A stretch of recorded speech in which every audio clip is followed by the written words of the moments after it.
there was a rake of 3 old coaches that had been on the Fat Controller's railway long before Thomas came to the island. James, Edward and Henry took it in turns to pull these coaches as part of their suburban trains. James loved these coaches and would seek every chance he got to pull them, as he thought they went well with his smart red paint. One day at the sheds, James was in a foul temper. "It's not fair," he huffed crossly. "They have been on the railway for many years. Why do they have to be scrapped?" "What's being scrapped?" Henry yawned from the other end of the shed. "The old coaches," rapped James. "The Fat Controller said that some fancy new ones were being brought over from the mainland."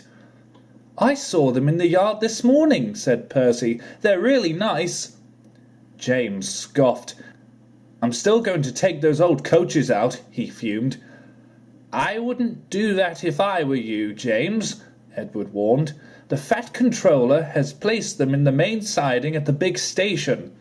I will be taking them with my scrap train this afternoon." James was furious, but all he could do was mutter under his breath as he headed off to work. James pulled into the big station. Waiting for him at the platform was a beautiful rake of red coaches. "Ugh, horrible things," he grumbled. He then noticed the old coaches sat in the siding.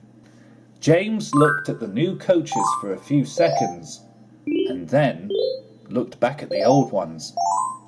"I'm sure the passengers wouldn't mind one more outing with the old coaches," he said to himself.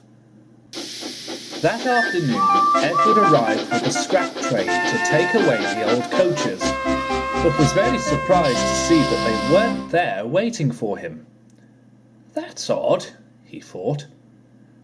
"I was certain Percy said that he had shunted them here."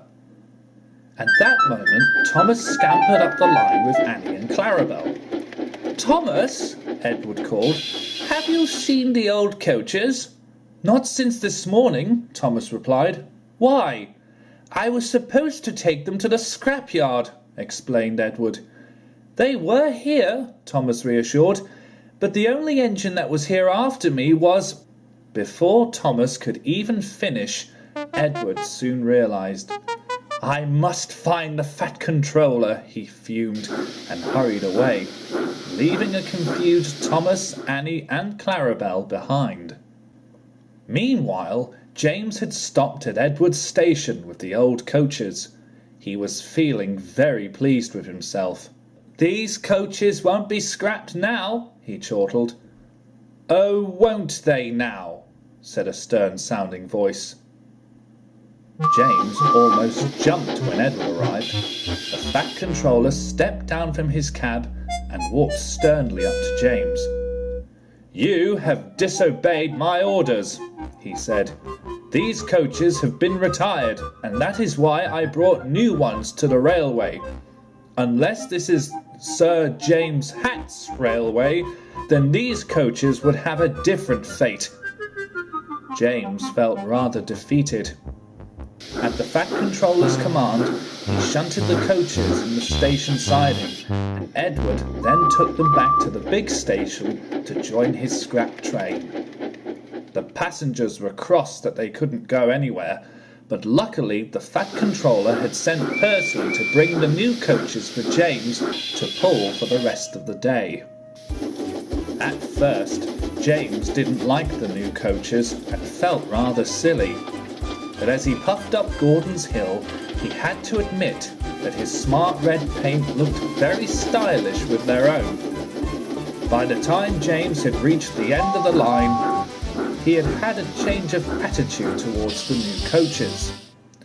In truth, he was going to miss the old ones, but he knew that they had had a long and useful working life.